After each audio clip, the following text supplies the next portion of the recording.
एक तो सर आरक्षण ने जो ऊंची लोग सवर्ण लोग हैं उनकी वो बहुत परेशान है आरक्षण से।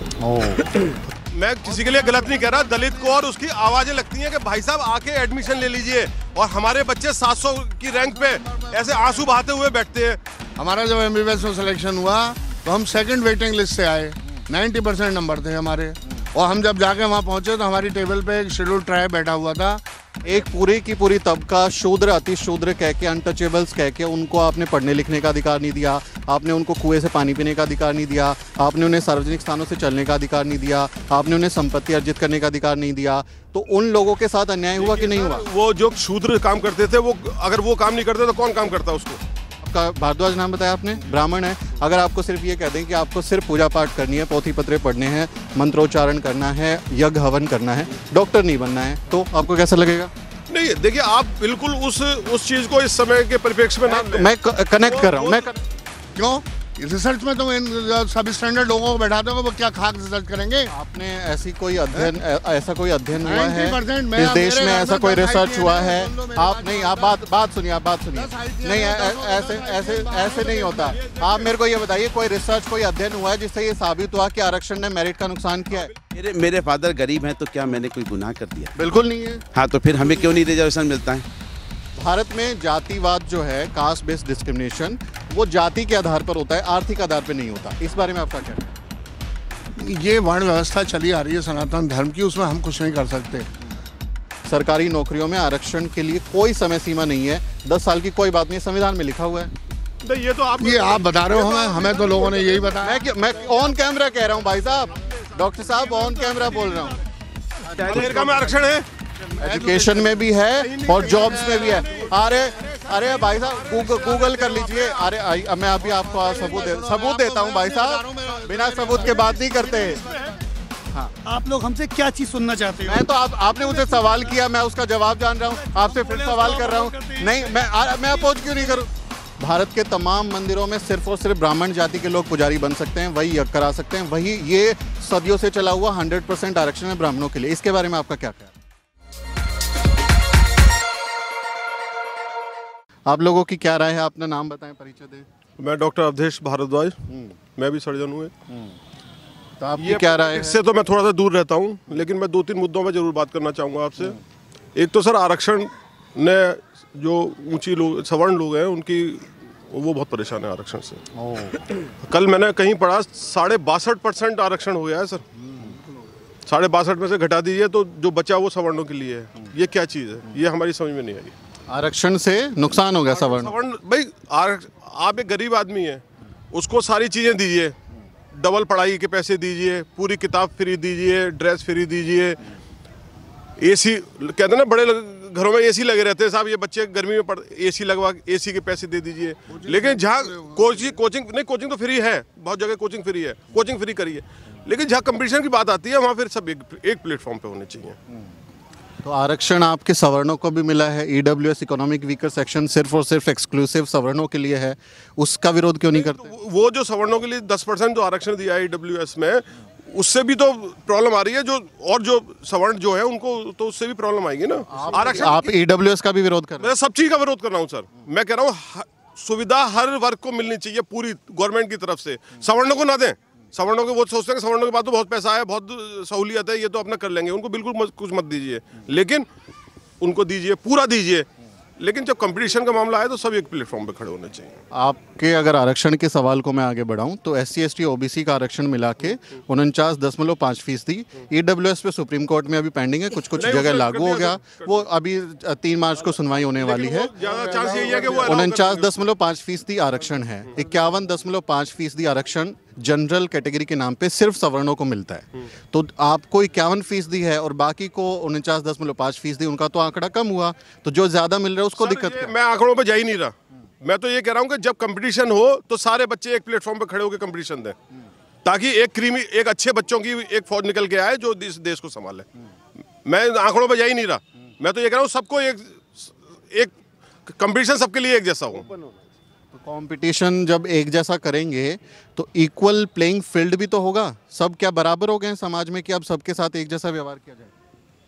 नहीं सर, तो फिर आप अगर इस तरह से कहेंगे तो फिर क्वालिटी मेंटेन नहीं हो पाएगी ना। भाई क्वालिटी कैसे मेंटेन करेंगे आप? एक अच्छा डॉक्टर, अच्छा इंजीनियर कहाँ से लाएंगे आप? कैसे लाएंगे बताइए? तो आपको लगता है भाग जाते हैं जो अच्छे बच्चे, पढ़े लिखे बच्चे हैं जो अच्छे हैं, वो तो हिंदुस्तान से इतनी नफरत करते हैं कि वो तो ये सोचते हैं कि हमें डिग्री मिले और हम भागे यहाँ से। आपको अमेरिका का आपने उदाहरण दिया, जानकारी के लिए बता दूं, आप तो पढ़े लिखे प्रबुद्ध वर्ग के आदमी हैं, आप जानते होंगे H1B1 वीज़ा मिलता है अमेरिका में। एफर्मेटिव एक्शन है रेशियल आधार पे, और जो एशियन लोग होते हैं उनको प्राथमिकता दी जाती है, रेस के हिसाब से प्राथमिकता मिलती है। तो एफर्मेटिव एक्शन को हिंदी में कहते हैं आरक्षण। तो जो भारत से वहाँ जाते हैं वो आरक्षण का कहीं ना कहीं फायदा लेते हैं वहाँ पर, वहाँ लिया, यहाँ के विरोध कर दिया। रेसिज्म की बात कर रहे हैं आप, बिल्कुल सही कह रहे हैं। रेसिज्म से तो हम वहाँ जाके परेशान होते हैं ना, रेसिज्म की वजह से। वहाँ आरक्षण का फायदा लिया तो ठीक है, यहाँ पे गलत हो गया। लेकिन हिंदुस्तान में इतने परेशान है कि वो उस रेसिज्म को सहने के लिए तैयार हैं बाहर बच्चे। हम वहाँ का रेसिज्म सह लेंगे, लेकिन इतनी यहाँ पे वहाँ पे फायदा ले लिया। और हमारे देश में जब किसी को सामाजिक न्याय की बात होती है तो कहते गलत है। सर वहाँ फायदा क्यों ले लिया? वहाँ तो नुकसान है, रेसिज्म को सहेंगे वो। रेसिज्म को तो सह रहे हैं ना वो, वहाँ जाके सेकंड ग्रेड सिटीजन हो रहे हैं ना। तो आरक्षण का इलाज क्या होगा? कुछ नहीं, कोई आप पूरी सुविधा, वही तो कह रहा हूँ, सब हर वर्ग को उसके हिसाब से पूरी सुविधा दीजिए। दलित वर्ग है, नीचे के वर्ग है, उनको खूब पैसा दीजिए, खूब पढ़ाई फ्री कराइए, खूब कोचिंग फ्री कराइए, खूब सुविधा दीजिए। सवर्णों को कुछ मत दीजिए, सवर्णों को जरूरत भी नहीं है मेरे ख्याल से। लेकिन जब कंपटीशन आए तो सबको एक साथ, सब जनरल कैटेगरी है, सब ओपन कैटेगरी है, कोई कैटेगरी आप ये नहीं सोचते कि हमारे देश में जिस तरह से भारत में जातिवाद रहा है, वर्ण व्यवस्था रही है, अगर इतिहास को हम देखें तो एक खास तबके को हजारों साल तक वंचित रखा गया। आपका लिखा हुआ इतिहास है भारत का जो ये बताता है, 5000 साल का इतिहास बताता है कि उनके साथ हिस्टोरिकल इनजस्टिस हुआ है, इतिहास में अन्याय हुआ है। उस अन्याय को सुधार के तौर पर ये आरक्षण दिया गया, संविधान जब बनाया लोगों ने, तो उसमें गलत क्या नजर आता है? सर वो देखिए, अब आप अगर वर्णों की बात करेंगे तो मैं इसको गलत नहीं कहूँगा, क्योंकि अगर आप भगवान को मानते हैं और अपने उसको मानते हैं तो ये वर्ण हमारे ऊपर से बनाए गए हैं, भगवान ने बनाए ये वर्ण संस्था जो वर्ण का जो वो बनाया है सिस्टम, वो पुराणों से आया है और भगवान ने ही बनाए हैं हमारे लिए। भगवान ने आपके बनाया, हम उसको गलत नहीं कहेंगे। भगवान ने आपके बनाया तो जातियों में बांटा समाज को। सर जितनी अशांति, जितनी अव्यवस्था अब है, क्या पहले थी? चलिए आपका वर्ण वो क्या कहते हैं सिस्टम जो है उसको चलिए मैंने मान लिया, शूद्र अपना काम कर रहा था, वैश्य अपना काम कर रहे थे, क्षत्रिय अपना काम कर रहे थे, ब्राह्मण अपना काम कर रहे थे। वर्ण व्यवस्था सही है आपके हिसाब? मेरे हिसाब से तो नहीं, उस समय की उन परिस्थितियों में सही थी। उन परिस्थितियों में वर्ण व्यवस्था से हिस्टोरिकल इंजस्टिस हुआ कि नहीं हुआ? मुझे नहीं, मेरे ख्याल से तो नहीं हुआ। क्या हुआ बताइए? एक पूरी की पूरी तबका शूद्र, अति शूद्र कह के, अनटचेबल्स कह के, उनको आपने पढ़ने लिखने का अधिकार नहीं दिया, आपने उनको कुएं से पानी पीने का अधिकार नहीं दिया, आपने उन्हें सार्वजनिक स्थानों से चलने का अधिकार नहीं दिया, आपने उन्हें संपत्ति अर्जित करने का अधिकार नहीं दिया। तो उन लोगों के साथ अन्याय हुआ कि नहीं हुआ? वो जो शूद्र काम करते थे, वो अगर वो काम नहीं करते तो कौन काम करता उसको? क्यों ब्राह्मण नहीं कर सकते थे? क्षत्रिय का काम लड़ना है तो वो तो लड़ेगा ही ना। ये तय आप लोगों ने कैसे तय कर लिया कि भाई आदमी को जन्म के आधार पर टैलेंट होगा? अब आप डॉक्टर हैं, आप डॉक्टर हैं, पढ़ाई लिखाई करके डॉक्टर बने हैं, अब आपको ये बोल दिया जाए कि नहीं, आप सिर्फ जो है, आपका भारद्वाज नाम बताया आपने, ब्राह्मण है, अगर आपको सिर्फ ये कह दें कि आपको सिर्फ पूजा पाठ करनी है, पोथी पत्रे पढ़ने हैं, मंत्रोच्चारण करना है, यज्ञ हवन करना है, डॉक्टर नहीं बनना है, तो आपको कैसा लगेगा? नहीं, देखिए आप बिल्कुल उस चीज को इस समय के परिप्रेक्ष्य में ना लें। मैं कनेक्ट कर रहा हूँ, वो आपने कहा उन दिनों ठीक थी वो। आज उस दिन पे अपने आप को रख के देखिए, अगर आपको ब्राह्मण होने के नाते, उस दिन में क्यों रखे हम? भाई उसको हिस्टोरिकल कनेक्ट नहीं करेंगे तो बात नहीं होगी। अगर आपको ये कह दिया जाए कि आप यज्ञ हवन कीजिए, आप चोटी लगा के आप हवन कीजिए, डॉक्टर मत बनिए, तो फिर क्या होगा? पहले करते थे हम लोग, उस समय की व्यवस्था ठीक थी। उस समय पंडित मंत्रोच्चारण करता था, हवन करता था, यज्ञ करता था। बाकी जो मेहनत कश तबका था वो मेहनत कर रहा था, मेहनत करता था। किसने थोपा उनके ऊपर मेहनत? थोपा किसी ने नहीं, हर आदमी खुश था, ऐसी बात नहीं है। आप जन्म के आधार पे ये कह रहे हैं, आप चतुर्वर्ण के आधार पे ये कह रहे हैं। मेरा नाम है सुमित चौहान। सुमित चौहान ये समझ लो कि ये पूरी कायनात जो है डिवीजन ऑफ लेबर के लॉ पे चलती है। डिवीजन ऑफ लेबर का नाम समझते हो? राइट, मैं बिल्कुल समझता हूँ, लेकिन डिवीजन ऑफ लेबर में भी डिवीजन ऑफ लेबर है। लेकिन साहब ये बताइए, डिवीजन ऑफ लेबर जन्म के आधार पर होगा क्या? नहीं, बिल्कुल नहीं होना चाहिए। वर्ण व्यवस्था किसके आधार पर? देखो, एक बात 100 साल पहले, 2 साल पहले तुम थे ना हम थे। उन दिनों की बात सर, उन दिनों की बात क्यों कर रहे हो? उन दिन आप आरक्षण की बात करेंगे तो मैं वर्ण व्यवस्था की बात। हमसे सुनो यार, हमारा जब MBBS में सिलेक्शन हुआ तो हम सेकंड वेटिंग लिस्ट से आए, 90% नंबर थे हमारे। और हम जब जाके वहाँ पहुँचे तो हमारी टेबल पे एक शेड्यूल ट्राइब बैठा हुआ था। हमारे 1200 में से 945 और 949 नंबर थे और उसके थे 300 नंबर। तो आपको लगता है कि बुरा नहीं लगेगा? आप कैसे जस्टिफाई करेंगे उसे? मैं जस्टिफाई कर रहा हूँ। मेरी आप मेरे को करने दो, आप मेरे से मांग रहे जवाब तो बता। 100 नंबर पे मैं किसी के लिए गलत नहीं कह रहा, दलित को और उसकी आवाजें लगती हैं कि भाई साहब आके एडमिशन ले लीजिए, और हमारे बच्चे 700 की रैंक पे ऐसे आंसू बहाते हुए बैठते हैं। ये कहाँ की व्यवस्था है साहब? आपको ये नहीं लगता? और दूसरा सुनो, आपको मेरी बात या तो आप मेरी बात सुन लीजिए, आप खुद ही मेरी एक बात सुन लीजिए। हमेशा आरक्षण के लिए मना किया सुप्रीम कोर्ट ने। डॉक्टर्स हैं, हाई टेक इंजीनियर्स हैं, स्पेस रिसर्च है, केमिकल रिसर्च है, इनमें आरक्षण ना लागू किया जाए। क्यों? रिसर्च में तो सब स्टैंडर्ड लोगों को बैठाते हो, वो क्या खाक रिसर्च करेंगे? आपने ऐसी कोई अध्ययन, ऐसा कोई अध्ययन हुआ है 90% इस देश में? ऐसा कोई रिसर्च हुआ है? आप नहीं, आप बात सुनिए, आप बात सुनिए। नहीं, ऐसे नहीं होता। आप मेरे को ये बताइए, कोई रिसर्च, कोई अध्ययन हुआ है जिससे ये साबित हुआ कि आरक्षण ने मेरिट का नुकसान किया है? नाम बताइए उस रिसर्च का। मैंने अभी आपको पता है कानपुर में, अभी आपको पता है कानपुर में 90 लड़कों को कानपुर IIT ने बाहर कर दिया कि तुम पढ़ नहीं सकते, तुम कोप अप नहीं कर सकते, you can not cope up with the study. आप पता कर लेना कि 90 स्टूडेंट अभी कानपुर IIT ने निकाले हैं कि नहीं निकाले हैं। सारे कौन है? वो सब रिजर्वेशन वाले ही होंगे। इसका जवाब मैं दूं आपको। एम्स में कोई बड़े नेताजी भर्ती होते हैं, एम्स में टॉप इंस्टीट्यूट है मेडिकल का, भर्ती होते समय पूछते हैं कि मेरा इलाज कौन करेगा? ये जातिवाद नहीं है? अब वो उनसे पूछिए आप डॉक्टर की जाति देख के इलाज कराएंगे? मैं एक बात कहना चाहता डॉक्टर की जाति आप डॉक्टर की जाति देख के इलाज कोटे का तो नहीं है डॉक्टर। मुझे चाहता हूँ चौहान साहब, आप एकदम क्लियर बताइए। सुनो बस, एक चीज़ पूछना चाहता हूँ, आप ये कंपटीशन क्यों लेते हैं? कंपटीशन आप लेते हैं ना कि भाई उसका मेंटल स्टेटस कैसा है, कितना IQ है, कितना तेज है, क्या है, अपने सब्जेक्ट में जानता है या नहीं जानता है। आप लेते हैं एग्ज़ाम जब लेते हैं, ठीक है, आप एक जो मतलब जो फाइनेंशियली वीक है, आप उसको जरूर रिजर्वेशन दें, क्योंकि हो सकता है वो बेचारा गरीबी की वजह से पढ़ ना पाए। लेकिन जातिवाद के हिसाब से मैं बता रहा हूँ, आरक्षण की जो समझ है वो आपको गरीब से अमीर बनाने की नहीं है, वो गरीबी उन्मूलन कार्यक्रम नहीं है। वो उसका मतलब है कि आप जब देश चलाएंगे, सरकार चलाएंगे, कुछ चीज़ें इंस्टीट्यूशन चलाएंगे, वहाँ आपके प्रतिनिधित्व को गारंटी करना कि ये देश हम सबका है और सब मिलकर इस देश को चलाएंगे, तो सबकी गारंटी हो। इसीलिए आरक्षण है। वो आपको गरीब से अमीर थोड़ा नहीं, गरीब अमीर की बात नहीं। देखिए एक मिनट, गरीबी का क्या मतलब? मैं तो बस एक ही बात कहना चाहता हूँ, आप जब कंपटीशन लेना है तो कंपटीशन का फिर क्या वैल्यू है? यदि आपको जब ऐसे ही रिजर्वेशन करना है तो कंपटीशन का फिर कोई वैल्यू नहीं है। वहाँ रिलैक्सेशन मिलता है, पूरा तो नहीं आपको बिल्कुल एकदम गायब कर देते कि बिना ही एग्जाम दे दीजिए, बिना ही उसके। भाई आपको, हमें जो जनरल आदमी को 50% चाहिए, उनको चाहिए 30%, डिफरेंस तो आ गया ना। फिर कंपटीशन हिस्टोरिकल इनजस्टिस को सही करने के लिए हुआ ना। आपको लगता है कि वो जो अन्याय हुआ था उसके मुकाबले में इतने थोड़े वक्त के लिए जो एफर्मेटिव एक्शन दिया वो ठीक हो गया? हम ठाकुर फैमिली से हैं, राजपूत फैमिली। क्या मेरे दादा परदादा क्या वो हमें खानदानी पैसा दे के गए हैं? आप बताइए, क्या हमें क्या राजस्थान से पैसा मिला है, राजाओं से पैसा मिला? नहीं मिला ना।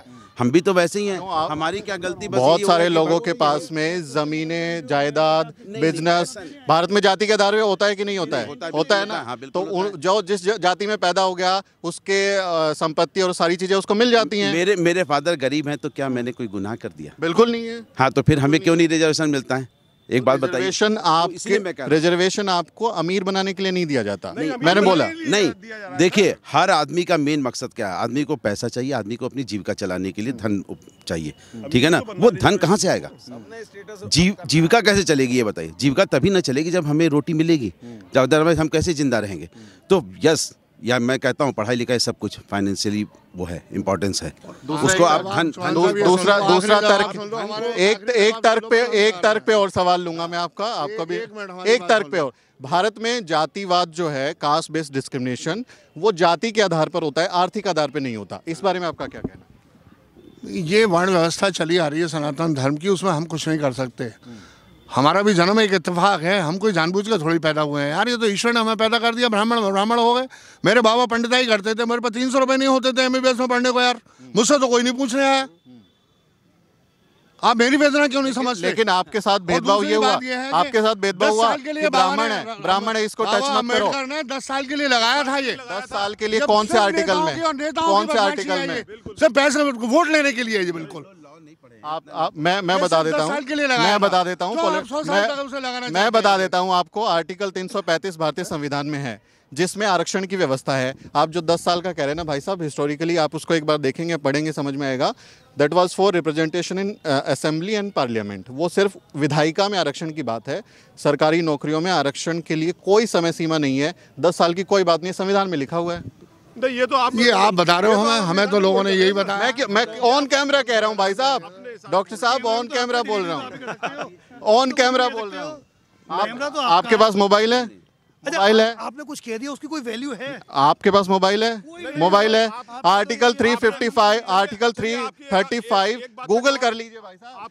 नहीं, वो बात नहीं है, जो चीज गलत है गूगल कर लीजिए ना।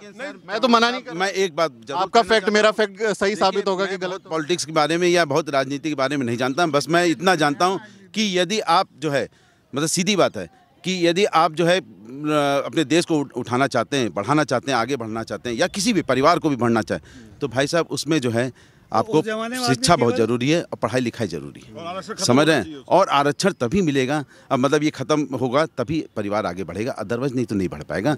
बात सवाल ये अपर कास्ट और लोअर कास्ट भी हम नहीं कर रहे हैं। हम तो बस सीधी जानते हैं कि भाई जो यदि मान लीजिए कोई अपर कास्ट का भी फाइनेंशियली वीक है तो उसको भी यदि रिजर्वेशन मिले तो कोई बात नहीं है, लेकिन आप यदि टैलेंट को यदि आप आउट करेंगे तो नेचुरली आपका देश आगे नहीं बढ़ पाएगा। लोगों को लगता है आरक्षण से टैलेंट नहीं हुआ। अमेरिका में आरक्षण है, अफर्मेटिव एजुकेशन में भी है और जॉब्स में भी है। अरे भाई साहब गूगल कर लीजिए। अरे मैं अभी आपको सबूत देता हूँ भाई साहब। बिना सबूत के बात नहीं करते, बिना सबूत के बात नहीं करते, बिना सबूत के बात ही नहीं करते, बिना सबूत के। अरे मैं आपको अमेरिका का दिखा रहा हूँ भाई साहब। बात सुनिए, मैं सच बता रहा हूँ डॉक्टर ए.के. सिंह, हमारे यहाँ जितने शुल्क 10-20-25 लोग थे, हमारे प्रोफेसर ने रो रो के धक्के मार मार के उन्हें निकाला, पढ़ के दिए ही नहीं भाई साहब। वो जब कोई चीज़ आसानी से मिल जाती है ना तो आदमी उसकी वैल्यू नहीं समझता है। धक्के मार मार के उनको निकाला भाई साहब। और जो आरोप लगते हैं कि हमारे साथ जातिगत भेदभाव हुआ, हमारे टीचर, अभी आपको पता होगा आईटी के वीडियो आए थे जिसमें टीचर गाली दे रहे थे जाति के आधार पर, तो इस तरह के वीडियोस भी तो वो गलत, तो वो जातिवाद सही है क्या? वो हम कंडेम करते हैं, हम गाली गलौज के खिलाफ हैं, हम गाली गलौज के खिलाफ हैं, हम कंडेम करते हैं उस बात को। गाली देने से कोई मतलब नहीं है। अगर इसका मतलब थोड़ी कि अब हिंदुस्तान जो है जाके ईरान इराक पर अटैक कर दें क्योंकि मुगल वहाँ से आए थे, हैं मिडिल ईस्ट से आए थे, तो इसका मतलब थोड़ी कि हम जा करके उन पर अटैक कर दें क्योंकि हमारे पूर्वजों को उन्होंने वो किया था। सवाल एक और आरक्षण है इस देश में। अभी आप जिसका भी बोलेंगे मैं आपको गूगल कर दूंगा।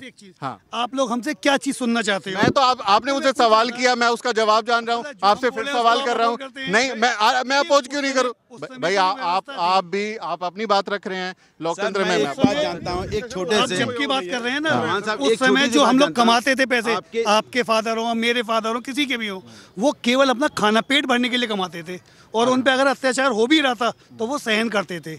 उसके बाद जो जनरेशन आई वो अपना स्टैंडर्ड बढ़ाने के लिए कमा रही थी। एक आखिरी सवाल ले रहा हूं मैं, क्योंकि आप लोगों को निकलना होगा। भारत में एक आरक्षण हो रहा है, भारत में धार्मिक आरक्षण। भारत के तमाम मंदिरों में सिर्फ और सिर्फ ब्राह्मण जाति के लोग पुजारी बन सकते हैं, वही यज्ञ करा सकते हैं, वही ये सदियों से चला हुआ 100% आरक्षण है ब्राह्मणों के लिए। इसके बारे में आपका क्या ख्याल है? नहीं, बदलना पड़ेगा, इसको बदलना पड़ेगा और बदलना चाहिए। और मैं तो बाबा नीम करोड़ी का भक्त हूँ, वहाँ पे एक ठाकुर साहब हैं पुजारी। बाबा का क्या मानना है? बाबा रखे हैं उन्हें। देखिए, इसमें कहना बड़ा मुश्किल है भाई। देखो, ये तो उनकी व्यवस्था अपनी चली आ रही है, वो तो वही लोग डिसाइड करेंगे इसमें क्या करना है। ये वाला आरक्षण हम फोर्स नहीं कर सकते किसी को इसमें। जन्म के आधार पर है भाई साहब। क्या जो ब्राह्मण जन्म पैदा हुआ, जिसने ब्राह्मण कुल में जन्म लिया, वही पुजारी बन सकता है ना, बाकी तो नहीं बन सकता। कोई जाटव यादव क्यों नहीं बन? उनकी वो चली आती है संपत्ति से, कहीं चले जाओ आप, कहीं वो है। चौहान साहब, मैं ये बस एक बात जानता हूँ, भागवत कथा कह रहे हैं भाई साहब। कितने जन्म के आधार पर आरक्षण खत्म होना चाहिए, जाति के आधार पर जो ब्राह्मणों को मिला है वो भी खत्म होना चाहिए। आरक्षण खत्म, आरक्षण अगर होना चाहिए तो सिर्फ आर्थिक आधार पर। आपका साहब मेरा तो ये है कि भाई देखिए, जो टैलेंट है उसके हिसाब से होना चाहिए, योग्यता के हिसाब से ही हर जगह होना चाहिए। यदि मंदिर में हाँ किसी और कास्ट का यदि बच्चा अच्छा संस्कृत का श्लोक बोल रहा है और ये बोला, तो पंडित बनाओ, उसको पुजारी बनाओ। सर क्या एक चीज़ और दिक्कत बताऊं मैं, अगर पंडित भी उस मंदिर में जाएगा ना, तो वो भी कपड़े उतार के धोती पहन के ही जाएगा। उसमें ऐसा नहीं है कि वो पंडित है तो वैसे ही चला जाएगा पैंट शर्ट पहन के, उसको भी धोती पहन के ही जाना पड़ेगा नहा के वहाँ पर। बहुत मज़ा आया आपसे बात करके, बहुत अच्छी, बहुत बहुत शुक्रिया। तो ये अलीगढ़, मैं दिल्ली से आया हूँ साहब, ये अलीगढ़ की जनता, हालांकि हमारी चर्चा चुनाव पर शुरू हुई थी लेकिन वो आरक्षण की तरफ चली गई। एक आखिरी सवाल और बस चुनावी, क्योंकि हमारी स्टोरी है, योगी जी मुख्यमंत्री बनेंगे 22 में? पक्का 100% पक्का बनेंगे। ये अलीगढ़ की जनता की राय, आपका इस पूरे मसले पर क्या सोचना है, क्या राय है, आप कमेंट में लिखिए और हमारे चैनल को सब्सक्राइब जरूर करें। मेरा नाम सुमित चौहान है और इस वीडियो स्टोरी में मेरी मदद कर रहे हैं मेरे सहयोगी मोहित कुमार। अगले वीडियो में मिलते हैं साथियों।